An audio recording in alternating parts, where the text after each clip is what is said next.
jusqu'au manuel d'histoire pour enfants, sans jamais être remis en cause. Le mythe des casques à cornes a collé avec notre esprit pour les mêmes raisons que d'autres fausses idées. Il est simple visuellement, percutant et il nourrit notre imaginaire. Le premier facteur est le biais de confirmation visuelle.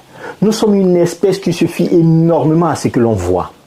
Une fois que l'image du viking à casque cornu a été répétée dans les films, les bandes dessinées et même les publicités, notre cerveau l'a acceptée comme une vérité. Quand on voit une nouvelle illustration, on ne la remet pas en question, car elle correspond à tout ce qu'on a déjà vu auparavant. Ensuite, ce mythe est flatteur pour notre imaginaire collectif. Les cornes symbolisent la puissance, la force brutale et une nature presque bestiale. Elles renforcent l'image du viking comme un guerrier barbare qui ne connaît pas la peur. C'est une représentation bien plus romantique que la réalité d'un guerrier qui portait une simple casque en fer, bien plus sobre.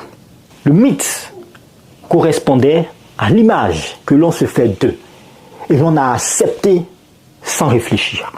Enfin, la transmission culturelle a fait le reste.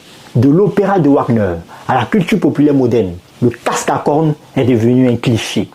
Pensez au personnage de Hagar, le terrible, dans les bandes dessinées, au film des années 50 ou même à certaines séries télévisées récentes.